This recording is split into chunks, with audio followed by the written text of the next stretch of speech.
आप सभी का हार्दिक स्वागत है टोटल फिलॉसफी चैनल पर। एक रहस्यमयी प्रश्न से शुरुआत करें। क्या मनुष्य सचमुच कमजोर है या उसे बस यह सिखा दिया गया है कि वह कमजोर है? और अगर उसे यह याद दिला दिया जाए कि वह शक्तिशाली है, असीम है, दिव्य है, तो क्या पूरा जीवन, पूरा समाज, पूरा राष्ट्र बदल सकता है?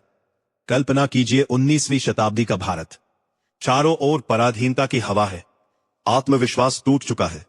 लोगों की आंखों में अपने होने पर गर्व नहीं, बल्कि हीनता भरी है। धर्म है पर साहस नहीं, ग्रंथ है पर जागरण नहीं।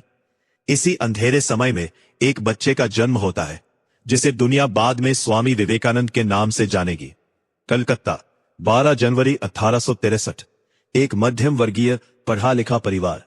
पिता विश्वनाथ दत्त, तर्कशील आधुनिक सोच वाले। माता भुवनेश्वरी देवी, गहरी धार्मिक, करुणामयी, शक्ति की उपासक। इस बच्चे का नाम रखा गया नरेंद्रनाथ दत्त। नरेंद्र बचपन से ही अलग था। उसके सवाल साधारण नहीं थे। वह चीजों को मान लेने वाला बच्चा नहीं था। वो पूछता था, ईश्वर है या नहीं, और अगर है तो क्या किसी ने उसे देखा है? उसके भीतर एक आग थी, एक बेचैनी थी। वो गाना गाता, ध्यान करता, पर मन शांत नहीं होता। कॉलेज में वो पश्चिमी दर्शन पढ़ता है, कांट, हेगेल, स्पेंसर। बुद्धि तेज होती जाती है, लेकिन हृदय खाली लगता है। वो हर साधु, हर सन्यासी से पूछता, क्या आपने भगवान को देखा है? अधिकतर जवाब होते, शास्त्र कहते हैं, विश्वास करो, परंपरा मानती है। नरेंद्र इन उत्तरों से संतुष्ट नहीं होता, क्योंकि वो जानता था किताब का ज्ञान उधार होता है और उधार से आत्मा नहीं जागती। फिर एक दिन उसे किसी ने कहा, दक्षिणेश्वर में एक संत है। वे कहते हैं कि उन्होंने ईश्वर को देखा है, जैसे हम तुम्हें देख रहे हैं। नरेंद्र वहां पहुंचा। सामने बैठे थे रामकृष्ण परमहंस। साधारण शरीर, बालों में सफेदी, आंखों में असीम गहराई। नरेंद्र ने बिना भूमिका के पूछ लिया, क्या आपने ईश्वर को देखा है? रामकृष्ण हंसे और बोले, हां, जैसे मैं तुम्हें देख रहा हूं वैसे ही, उससे भी ज्यादा स्पष्ट रूप से। ये उत्तर नरेंद्र के भीतर बिजली की तरह गिरा। यह कोई दर्शन नहीं था, यह अनुभव की घोषणा थी। यही से नरेंद्र का जीवन टूटता भी है और जुड़ता भी है। वो तर्क करता है, विरोध करता है, भागता है। कभी रामकृष्ण को पागल समझता है, कभी अवतार। लेकिन रामकृष्ण उसके तर्कों से नहीं लड़ते, वे उसे प्रेम से घेर लेते हैं। धीरे धीरे नरेंद्र देखता है, यह व्यक्ति किसी सिद्धांत में नहीं जी रहा, यह तो साक्षात अनुभव में जी रहा है। और फिर एक दिन नरेंद्र टूट जाता है। अहंकार नहीं, डर टूटता है। वो समझता है जिसे वो खोज रहा था बाहर, वो भीतर है। रामकृष्ण के देहांत के बाद नरेंद्र पर जिम्मेदारी आती है। शिष्य है, संसाधन नहीं है। भविष्य ढूंढना है। और यही से नरेंद्रनाथ सन्यासी बनता है। नया नाम विवेकानंद। विवेक अर्थात सत्य को असत्य से अलग करने की शक्ति। आनंद अर्थात वह सुख जो बाहर से नहीं आता। वह भारत भर में पैदल घूमता है, कभी मंदिरों में सोता है, कभी रेलवे स्टेशन पर। वह भारत को देखता है, गरीब, पीड़ित, लेकिन भीतर से महान। वह समझता है भारत की समस्या धर्म नहीं है, कमजोर आत्मविश्वास है। लोगों को ईश्वर से नहीं, अपने भीतर छिपी शक्ति से फिर से परिचय चाहिए। यही से विवेकानंद का दर्शन जन्म लेता है। वह कहता है, तुम पापी नहीं हो, तुम दुर्बल नहीं हो, तुम अमृत के पुत्र हो। उसके लिए वेदांत कोई दर्शन नहीं, यह मनुष्य को उठाने का विज्ञान है। वह कहता है, एक विचार लो, उसी को जीवन बना लो, उसी के बारे में सोचो, उसी का स्वप्न देखो। यह प्रेरणा नहीं, यह आत्मस्मरण है। विवेकानंद ईश्वर को आकाश में नहीं ढूंढता। वह कहता है, दरिद्र नारायण की सेवा करो, मनुष्य में मनुष्य को देखो। यही पूजा है। क्योंकि अभी तो वह गर्जना बाकी है जो शिकागो में गूंजने वाली है। अभी तो युवा शक्ति का विस्फोट बाकी है। अभी तो भारत को आईना दिखाने वाला वाक्य बाकी है, उठो, जागो और लक्ष्य प्राप्ति तक रुको मत। अब हम देखेंगे कैसे एक अकेला सन्यासी पूरे विश्व की चेतना को हिला देता है। शिकागो की यात्रा कोई साधारण यात्रा नहीं थी। वह एक सन्यासी की भीतरी परीक्षा थी। न जेब में पैसे, न कोई पहचान पत्र, न किसी संस्था का समर्थन, सिर्फ एक विश्वास कि सत्य को किसी सिफारिश की जरूरत नहीं होती, विवेकानंद समुद्र पार करते हैं। यह उस समय धार्मिक अपराध माना जाता था, लेकिन वे जानते थे जो सत्य से डरता है वह परंपरा का सहारा लेता है। अमेरिका पहुंचकर वे अकेले पड़ जाते हैं। कभी कभी भूखे भी रहते हैं, कभी कभी सिर्फ पानी पीकर दिन काटते हैं, लेकिन उनके भीतर एक अग्नि जल रही है जो उन्हें आगे बढ़ने के लिए प्रेरित करती है। भीतर कोई शिकायत नहीं है, क्योंकि जो व्यक्ति अपने भीतर की शक्ति पहचान लेता है उसके लिए बाहरी परिस्थितियां बस अभ्यास बन जाती है। फिर आता है वह दिन, 11 सितंबर 1893। विश्व धर्म महासभा। सभागार भरा हुआ है। दुनिया के कोने कोने से धर्मगुरु आए हैं। हर कोई अपने धर्म की श्रेष्ठता सिद्ध करने आया है। विवेकानंद को बोलने का अवसर अंत में मिलता है। वे मंच पर खड़े होते हैं, केसरिया वस्त्र, तेजस्वी आंखें, गंभीर मौन, और फिर वे बोलते हैं, मेरे अमेरिका के बहनों और भाइयों। बस इतना ही। सभागार आलियों से गूंज उठता है। क्यों? क्योंकि यह संबोधन विवाद का नहीं था, यह अपनत्व का था। उन्होंने किसी को छोटा नहीं किया, किसी को गलत नहीं कहा। उन्होंने मानवता को धर्म से ऊपर रखा। विवेकानंद कहते हैं, सभी धर्म सत्य की ओर जाने के रास्ते हैं। रास्ते अलग हो सकते हैं, मंजिल एक है। ये बात पश्चिम के लिए क्रांतिकारी थी, क्योंकि यह पहली बार था जब किसी ने आत्मविश्वास के साथ बिना आक्रामक हुए पूर्व की गहराई को दुनिया के सामने रखा। उस दिन विवेकानंद सिर्फ भारत के प्रतिनिधि नहीं थे, वे मानव चेतना की आवाज बन गए थे। लेकिन ये सफलता उनके भीतर अहंकार नहीं लाती, क्योंकि वे जानते थे ताली सत्य के लिए नहीं, प्रस्तुति के लिए भी बजती है। इसलिए वे मंच से उतरते ही फिर वही सन्यासी बन जाते हैं। वे अमेरिका में व्याख्यान देते हैं। लोग पूछते हैं, आपका ईश्वर कहाँ है? विवेकानंद मुस्कुराते हैं। वे कहते हैं, पहले यह बताओ तुम स्वयं कौन हो। यही उनका वेदांत सरल हो जाता है। वे कहते हैं, मान लो एक बच्चा है, उसे अंधेरे कमरे में बंद कर दिया गया है। वह डर रहा है, लगता है वह कमजोर है। लेकिन अगर लाइट जला दी जाए और उसे दिखे कि कमरे में कुछ भी नहीं है, तो डर खुद ब खुद चला जाता है। वेदांत लाइट जलाने जैसा है। यह तुम्हें कुछ नया नहीं देता, यह तुम्हारे भीतर जो पहले से है उसे दिखा देता है। विवेकानंद कहते हैं, तुम शरीर नहीं हो, शरीर बदलता है। तुम मन नहीं हो, मन बदलता है। तुम वो हो जो बदलते हुए को देख रहा है, और जो देख रहा है वो कभी दुखी नहीं हो सकता। यही से कर्मयोग समझ में आता है। वे कहते हैं, काम करो लेकिन फल से मत बंधो। जैसे कोई बच्चा खेलता है, वो जीत के लिए नहीं, खेल के लिए खेलता है। जब तुम काम को खेल बना लेते हो तो थकान भारी नहीं लगती। फिर भक्ति योग आता है। विवेकानंद कहते हैं, भक्ति किसी मूर्ति की नहीं, उस प्रेम की है जो अहंकार को पिघला देगा। और ज्ञान योग, ये समझना कि तुम कौन नहीं हो, ताकि जो तुम हो वह प्रकट हो सके। धीरे धीरे दुनिया समझने लगती है, यह व्यक्ति सिर्फ भाषण नहीं दे रहा, यह जीने की कला सिखा रहा है। लेकिन विवेकानंद का मन भारत में अटका है। उन्हें अपने देश की याद आती है, गरीबी, अज्ञान, कमजोरी। वे जानते हैं, अगर भारत जाग गया तो दुनिया अपने आप बदलेगी। इसलिए वे लौटने का निर्णय लेते हैं। अभी बहुत कुछ शेष है। भारत वापसी, रामकृष्ण मिशन, युवाओं की पुकार, राष्ट्र के लिए आध्यात्मिक रीढ़। क्योंकि अब विवेकानंद सिर्फ सन्यासी नहीं, निर्माता बनने वाले हैं। भारत उनका इंतजार नहीं कर रहा था, भारत उन्हें पहचान भी नहीं रहा था। लेकिन विवेकानंद भारत को पहचान चुके थे। जब वे वापस लौटे तो स्वागत हुआ, सम्मान हुआ, तालियां भी बजीं। पर उनकी आंखें भीड़ पर नहीं, भीतर की दरारों पर थीं। वे देखते थे, लोग पूजा करते हैं लेकिन आत्मविश्वास नहीं है। लोग मंत्र जानते हैं लेकिन अपने पैरों पर खड़े होने का साहस नहीं। विवेकानंद समझ गए, भारत की समस्या गरीबी नहीं है, भारत की समस्या हीनता है। लोगों को यह सिखा दिया गया था कि वे कमजोर है, कि वे पापी है, कि वे बचपन से गलत है। और विवेकानंद इसी झूठ को तोड़ने आए थे। वे कहते हैं, तुम्हारे भीतर सब कुछ है, तुम्हें किसी की कृपा नहीं चाहिए, तुम्हें अपनी स्मृति चाहिए। वे युवाओं से सीधे बात करते हैं। वे कहते हैं, मुझे वे युवक दो जिनके भीतर लोहे की नसें हो, फौलाद की मांसपेशियां हो और वज्र जैसा संकल्प हो। यह कविता नहीं थी, यह चेतावनी थी। वे जानते थे कमजोर मन कभी स्वतंत्र नहीं हो सकता।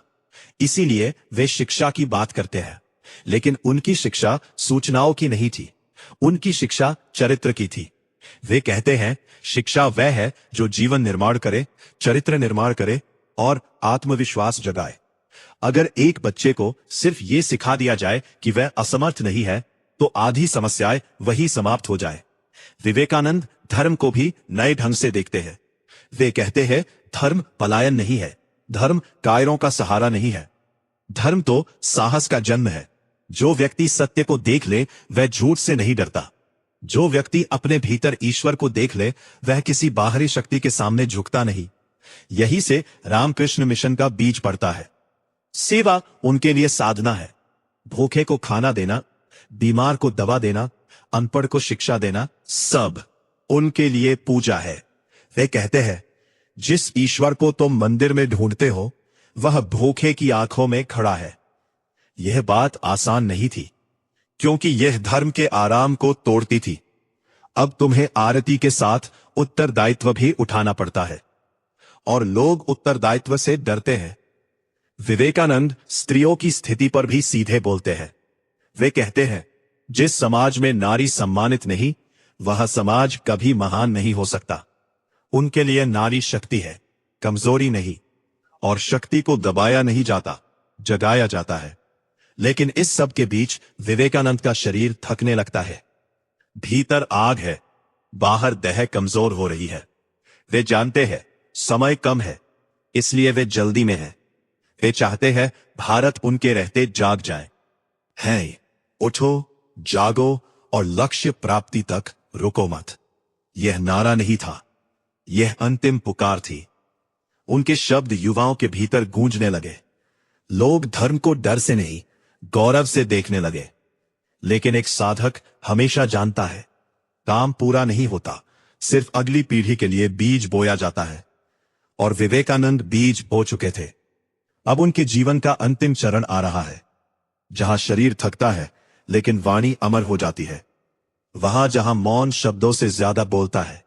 समय अब उनका साथ कम दे रहा था, लेकिन विवेकानंद समय से आगे निकल चुके थे। उनका शरीर धीरे धीरे संकेत देने लगा था कि यह यात्रा लंबी नहीं है। बार बार बीमारी, थकान, अनिद्रा, पर उनकी आंखों में अब भी वही ज्वाला थी। वे जानते थे जो कहना था वह लगभग कहा जा चुका है। अब जीने से ज्यादा जगाने की जरूरत है। रामकृष्ण मिशन अब सिर्फ एक संस्था नहीं था, वह एक विचार बन चुका था। सेवा अब दान नहीं थी, सेवा साधना थी। विवेकानंद अपने शिष्यों से कहते हैं, ध्यान अकेले में करो और सेवा भीड़ में, क्योंकि जो ध्यान सेवा तक नहीं पहुंचता वह अधूरा है, और जो सेवा ध्यान से नहीं आती वह अहंकार बन जाती है। वे बार बार एक ही बात दोहराते हैं, मनुष्य की सेवा ईश्वर की सेवा है। यह वाक्य सरल लगता है, पर यह पूरे धार्मिक ढांचे को हिला देता है। अब ईश्वर मूर्ति में बंद नहीं, ग्रंथ में कैद नहीं।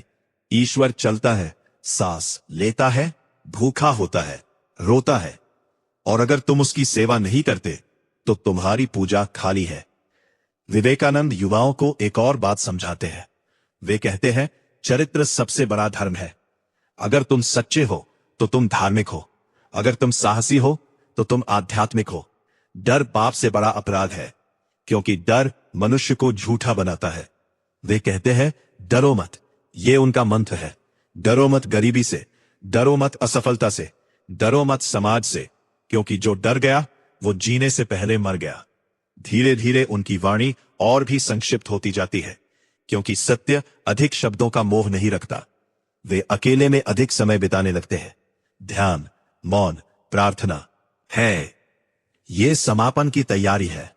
1902 बेलूर मठ। विवेकानंद अपने कमरे में है। बाहर शांत गंगा बह रही है। उन्होंने ध्यान किया, कुछ लिखा, कुछ शिष्यों से बात की, फिर चुपचाप लेट गए, और शाम होते होते वो शरीर मौन हो गया। 29 वर्ष, इतनी ही उम्र, लेकिन इतना विशाल जीवन। लोग कहते हैं वे जल्दी चले गए, पर जो जागृत होता है वो कभी जल्दी नहीं जाता। विवेकानंद आज भी जीवित है, हर उस युवक में जो डर से ऊपर उठता है, हर उस मनुष्य में जो सेवा को पूजा बनाता है, हर उस आत्मा में जो ये याद करती है मैं कमजोर नहीं हूं। और अब इस पूरी यात्रा के अंत में एक प्रश्न तुमसे, अगर तुम्हें यह पता चल जाए कि तुम्हारे भीतर असीम शक्ति है, तो क्या तुम उसे जागने दोगे, या फिर तुम पुरानी आदतों, डर और आलस के साथ समझौता कर लोगे? विवेकानंद आज भी तुम्हारे सामने खड़े हैं और पूछ रहे हैं, उठोगे या सोते रहोगे? यही अंत नहीं है, यही आह्वान है। विवेकानंद शरीर से जा चुके थे, पर उनकी चेतना अब काम करने लगी थी, क्योंकि कुछ लोग मरने के बाद खत्म नहीं होते, वे शुरू होते हैं। उनके जाने के बाद भारत फिर से शांत नहीं रहा। कहीं उनके शब्द किसी युवा के भीतर आग बनकर जलने लगे, कहीं किसी साधारण मनुष्य को यह याद आने लगा कि वह साधारण नहीं है। रामकृष्ण मिशन धीरे धीरे एक जीवित धारा बन गया। सेवा, शिक्षा, चिकित्सा सब एक ही केंद्र से निकलने लगे। लेकिन विवेकानंद कभी नहीं चाहते थे कि लोग उन्हें पूजे। वे कहते थे, मेरी मूर्ति मत बनाना, मेरे विचारों को जीना, क्योंकि मूर्ति सोचने से रोक देती है और विचार जगाते हैं। वे चाहते थे भारत आत्मनिर्भर हो भीतर से। राजनीतिक स्वतंत्रता उनके लिए अंत नहीं थी, वह शुरुआत थी। अगर मन गुलाम है तो देश आजाद होकर भी गुलाम ही रहता है। इसलिए उनका जोर हमेशा मानसिक स्वतंत्रता पर रहा। वे कहते थे, पहले मनुष्य बनो, फिर कुछ और।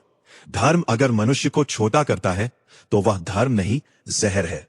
विवेकानंद कभी भी अंधविश्वास के साथ समझौता नहीं करते। वे स्पष्ट कहते हैं, जो तर्क से नहीं डरता वही सच्चा धार्मिक है। उनके लिए विज्ञान और आध्यात्म विरोधी नहीं थे। वे एक ही सत्य के दो द्वार थे। जहां विज्ञान बाहर की खोज है, वही आध्यात्म भीतर की। और जो व्यक्ति दोनों से नहीं डरता वही पूर्ण मनुष्य बनता है। विवेकानंद भारत को अतीत में नहीं, भविष्य में देखते थे। वे गौरव सिखाते थे, पर अहंकार नहीं। वे कहते थे, अपने होने पर गर्व करो, लेकिन दूसरों को छोटा किए बिना। यही सच्चा आत्मविश्वास है। धीरे धीरे उनके विचार स्वतंत्रता संग्राम की भूमि तैयार करते हैं। गांधी, सुभाष, अरविंद सब कहीं ना कहीं उनकी ध्वनि को सुनते हैं। यह प्रत्यक्ष नहीं था, लेकिन गहरा था, क्योंकि विचार शोर नहीं करते, वे बीज की तरह चुपचाप काम करते हैं। और जब समय आता है तो पूरा जंगल खड़ा हो जाता है। विवेकानंद आज तुमसे भी कुछ नहीं मांगते, न पूजा, न प्रशंसा, न नारे। वे सिर्फ एक बात पूछते हैं, क्या तुम अपने भीतर छिपी शक्ति से ईमानदार हो? क्या तुम डर को अपना मार्गदर्शक बनाओगे या सत्य को? क्योंकि जो व्यक्ति अपने भीतर खड़ा हो जाता है, उसे किसी के सामने झुकने की जरूरत नहीं पड़ती। यह यात्रा अभी पूरी नहीं हुई है, क्योंकि विवेकानंद किसी पुस्तक में बंद नहीं किए जा सकते। वे तभी पूरे होते हैं जब तुम खुद जागते हो। अब हम उनके विचारों को आज के जीवन से टकराएंगे, देखेंगे क्या आज का मनुष्य अब भी उसी साहस की जरूरत रखता है, और क्या तुम उस चुनौती को स्वीकार करने के लिए तैयार हो। और भी गहराई के साथ, आज अगर विवेकानंद यहां होते तो शायद वे सबसे पहले यह सवाल पूछते, क्या तुम जानकारी से भरे हुए हो या बोध से जागृत हो? क्योंकि आज का मनुष्य पहले से ज्यादा जानता है, लेकिन पहले से ज्यादा भटका हुआ है। हाथ में पूरा संसार है, लेकिन भीतर खालीपन है। विवेकानंद इसी खालीपन की बात करते थे। वे कहते थे, समस्या संसाधनों की नहीं, समस्या दिशा की है। अगर दिशा सही हो तो थोड़ा सा बल भी चमत्कार कर देता है। आज का युवा तेज है, मेहनती है, सपने भी देखता है, लेकिन डर उसके सपनों को उतरता रहता है। डर असफल होने का, डर लोग क्या कहेंगे, डर तुलना का। विवेकानंद कहते, तुलना आत्मा की हत्या है। जब तुम खुद को किसी और से मापते हो तो तुम अपने अनोखेपन को नकार देते हो। हर व्यक्ति एक अलग संभावना है, एक अलग गीत, एक अलग रंग, लेकिन समाज सबको एक ही सांचे में ढालना चाहता है। से पीड़ा शुरू होती है।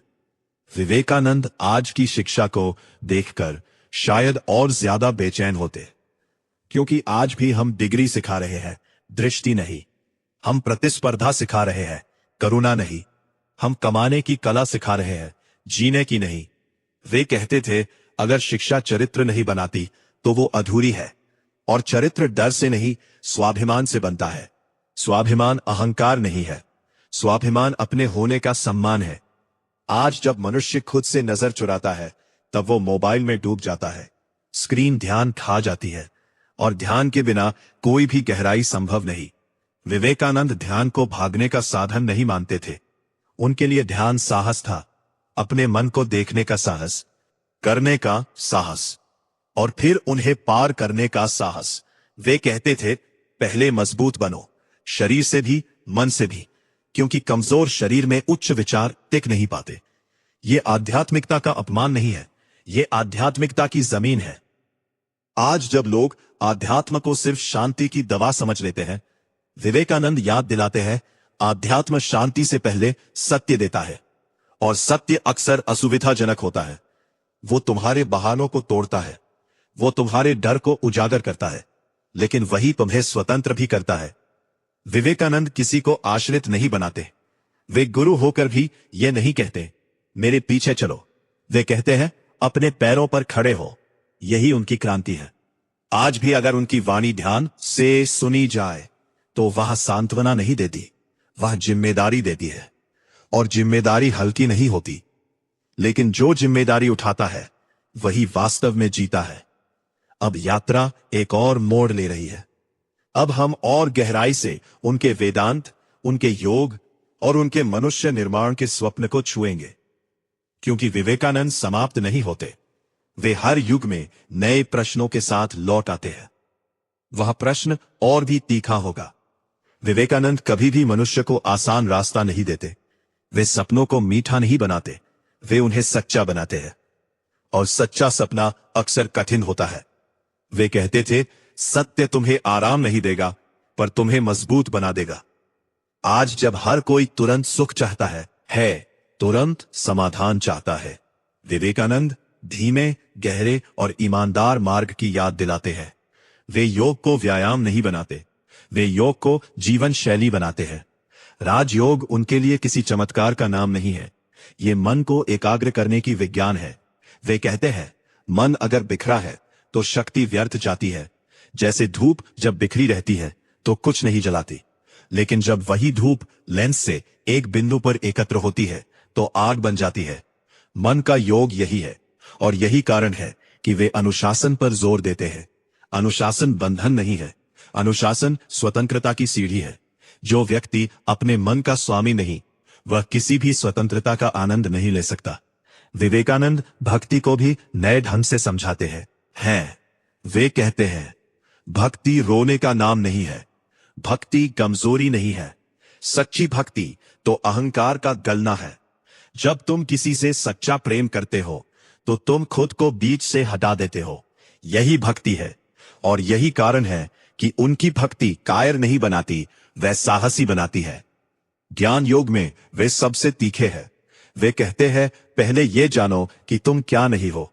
तुम नाम नहीं हो, तुम पद नहीं हो, तुम असफलता नहीं हो, तुम सफलता भी नहीं हो। ये सब आते जाते हैं।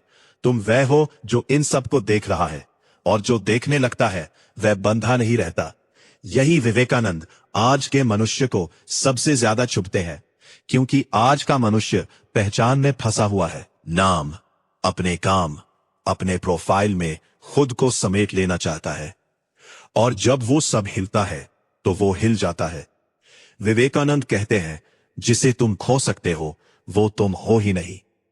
ये सुनना आसान नहीं, क्योंकि ये सुरक्षा छीन लेता है, लेकिन इसी के साथ ये असीम स्वतंत्रता भी देता है।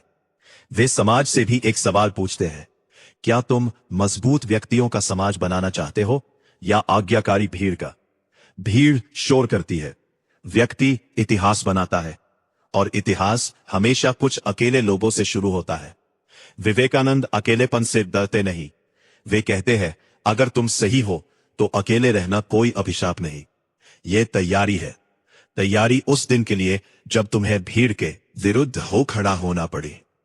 अब यात्रा और भी अंतरंग हो रही है। अब सवाल दुनिया का नहीं, सीधे तुम्हारा है। क्या तुम सिर्फ प्रेरित होना चाहते हो या परिवर्तित भी? क्योंकि विवेकानंद प्रेरणा नहीं देते, वे रूपांतरण मांगते हैं।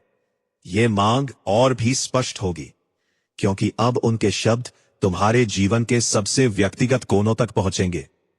अब विवेकानंद सीधे तुम्हारे भीतर प्रवेश करते हैं। अब वे इतिहास नहीं है, विचार नहीं है, उद्धरण नहीं है। अब वे एक आईना है। वे पूछते हैं, जब तुम अकेले होते हो, जब कोई देख नहीं रहा होता, तब तुम कौन होते हो? क्योंकि वास्तविक जीवन वहीं घटता है। भीड़ में तो हर कोई कुछ ना कुछ बन ही जाता है, लेकिन अकेलेपन में जो प्रकट होता है वही सत्य है। विवेकानंद कहते हैं, अगर अकेलापन तुम्हें डरा देता है तो तुम खुद के साथ ईमानदार नहीं हो। क्योंकि जो व्यक्ति अपने साथ बैठ सकता है वो दुनिया के साथ खड़ा हो सकता है। आज मनुष्य अकेलेपन से भागता है। वो शोर ढूंढता है, व्यस्तता ढूंढता है, स्क्रीन ढूंढता है। लेकिन विवेकानंद मौन की ओर इशारा करते हैं। वे कहते हैं, मौन कमजोरी नहीं, मौन संयम है। और संयम शक्ति को संग्रहित करता है। जिस तरह नदी अगर हर दिशा में फैल जाए तो दलदल बन जाती है, लेकिन अगर एक दिशा में बहती है तो सागर तक पहुंचती है। मन भी वैसा ही है।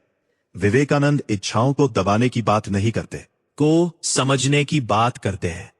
क्योंकि दबी हुई इच्छा जहर बनती है और समझी हुई इच्छा ऊर्जा बन जाती है। वे कहते हैं, जो तुम चाहते हो उसे ईमानदारी से देखो। क्योंकि अधिकतर लोग जो चाहते हैं उसे मानने का साहस भी नहीं रखते। और यही से दोहरा जीवन शुरू होता है, बाहर कुछ और, भीतर कुछ और। विवेकानंद इस विभाजन के विरुद्ध है। वे समग्र मनुष्य चाहते हैं। ऐसा मनुष्य जो सोचता भी पूरा है, महसूस भी पूरा है और कर्म भी पूरा करता है। अधूरापन दुख की जड़ है। वे कहते हैं, जब तुम आधा जीते हो तो पूरा दुख भोगते हो। आज बहुत से लोग अधूरे हैं। काम में मन नहीं, मन में साहस नहीं, साहस में अनुशासन नहीं। विवेकानंद इसीलिए एक बात बार बार कहते हैं, संकल्प। बिना संकल्प जीवन घटना नहीं बनता, वो बस घिसटता है। संकल्प मतलब अपने जीवन की जिम्मेदारी खुद लेना, बिना किसी बहाने के। ना समाज को दोष, ना परिस्थितियों को दोष, ना भाग्य को दोष। क्योंकि जिस दिन तुमने जिम्मेदारी ले ली उसी दिन तुम स्वतंत्र हो गए। स्वतंत्रता सरकार से नहीं आती, स्वतंत्रता भीतर से आती है। विवेकानंद यही सिखाते हैं और यही कारण है कि वे खतरनाक भी है। क्योंकि जो व्यक्ति खुद जाग जाता है उसे नियंत्रित करना असंभव हो जाता है। विवेकानंद किसी को विद्रोही नहीं बनाते, लेकिन वे दास भी नहीं बनाते। वे स्वामी बनाते हैं, अपने मन के, अपने जीवन के। अब यात्रा एक और सूक्ष्म मोड़ पर है, के करीब है, जहां विवेकानंद धर्म, राष्ट्र और मनुष्य तीनों को एक ही सूत्र में पिरो देते हैं। और वहां एक ऐसा प्रश्न खड़ा होता है जिससे बचना संभव नहीं। अब वो प्रश्न पूरी स्पष्टता के साथ तुम्हारे सामने होगा। अब विवेकानंद उस बिंदु पर आ खड़े होते हैं जहां धर्म, राष्ट्र और मनुष्य अलग अलग नहीं रह जाते। वे स्पष्ट कहते हैं, अगर तुम्हारा धर्म तुम्हें अपने देश से अलग करता है तो वह धर्म अधूरा है। और अगर तुम्हारा राष्ट्रवाद तुम्हें मनुष्य से दूर करता है तो वह राष्ट्रवाद अंधा है। विवेकानंद भारत को एक भूभाग नहीं मानते, वे भारत को एक चेतना मानते हैं। एक ऐसी चेतना जो सहने की नहीं, जागने की कहानी है। वे कहते हैं, भारत का संदेश दुनिया को यह नहीं कि हम सबसे श्रेष्ठ हैं। भारत का संदेश यह है, हर मनुष्य के भीतर दिव्यता छुपी है। और जब तक यह बात धरती के हर कोने तक नहीं पहुंचती, तब तक भारत का काम पूरा नहीं होगा। यही कारण है कि विवेकानंद राष्ट्र को अहंकार नहीं, उत्तरदायित्व मानते हैं। वे युवाओं से कहते हैं, अगर तुम सिर्फ अपने लिए जी रहे हो तो तुम अभी पैदा ही नहीं हुए। जन्म तब होता है जब तुम किसी बड़े उद्देश्य से जुड़ते हो। और यह उद्देश्य धन नहीं हो सकता, पद नहीं हो सकता, प्रसिद्धि नहीं हो सकती, क्योंकि ये सब मृत्यु के साथ छूट जाते हैं। लेकिन जो तुम मनुष्य को देते हो वह तुम्हारे साथ नहीं जाता, वह तुमसे आगे जाता है। विवेकानंद बलिदान की बात करते हैं, नहीं, वे बलिदान को गौरव बनाते हैं। वे कहते हैं जो अपने सुख से ऊपर उठ सकता है वही इतिहास रचता है। आज जब लोग मेरी खुशी, मेरा समय, मेरा स्पेस की भाषा बोलते हैं, विवेकानंद एक कठिन प्रश्न रखते हैं। क्या तुम किसी बड़े सत्य के लिए थोड़ा सा भी असुविधाजनक होने को तैयार हो? क्योंकि सत्य कभी आरामदेह नहीं होता। वो तुम्हारी नींद तोड़ता है, वो तुम्हें भीड़ से अलग करता है। और यही कारण है कि बहुत से लोग सत्य से डरते हैं। वे आध्यात्म को निजी शांति तक सीमित कर देते हैं। लेकिन विवेकानंद कहते हैं, अगर तुम्हारी शांति दूसरे के दुख से अलग है तो वो शांति स्वार्थ है। सच्ची शांति विस्तार चाहती है। इसीलिए विवेकानंद संत नहीं, निर्माता चाहते हैं। ऐसे लोग जो मौन भी जानते हों और संग्राम भी, जो ध्यान भी कर सकें और निर्णय भी ले सकें, जो भीतर से कोमल हो और बाहर से अडिग। ये संतुलन आसान नहीं, लेकिन विवेकानंद कहते हैं आसान कभी महान नहीं होता, महान हमेशा कठिन होता है। अब यात्रा अपने अंतिम घुमाव के और करीब आ रही है। अब ये सवाल सिर्फ समाज का नहीं, देश का नहीं, ये तुम्हारे जीवन का सवाल है।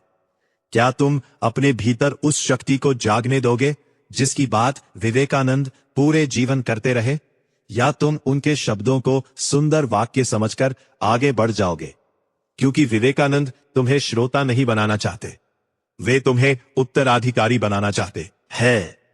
और उस उत्तराधिकार का मूल्य अगले और अंतिम हिस्से में पूरी स्पष्टता से तुम्हारे सामने रखा जाएगा। ये यात्रा अपने अंतिम द्वार पर खड़ी है।